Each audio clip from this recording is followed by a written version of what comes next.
Hi, today I'm making ribeye kebabs.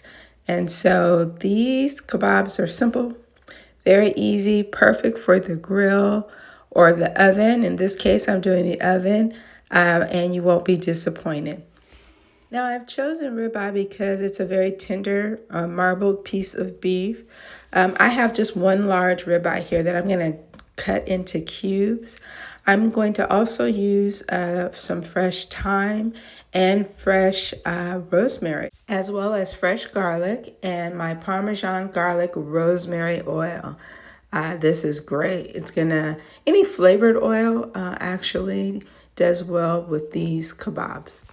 I'm also using my favorite rib rub seasoning. I know it's for ribs, but it works wonderful for beef as well.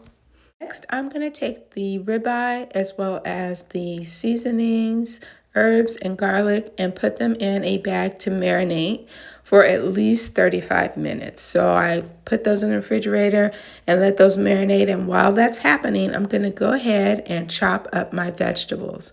Now for these kebabs, I'm only using peppers, zucchini, red onion, and white button mushrooms.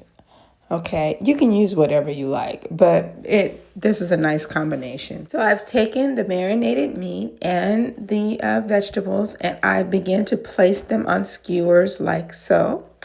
I'm going to do that in any combination until all of the meat and the vegetables have been used up.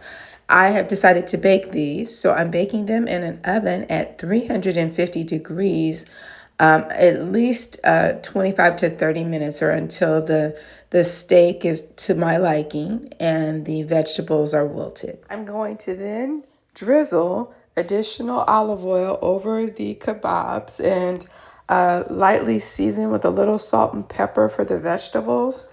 And we're going to go ahead and we're going to bake them. Once they're done, you can promptly serve. You can serve over rice. You can eat them off the skewer, but they are a great summer meal, definitely a great Father's Day meal, and very simple to make. Enjoy.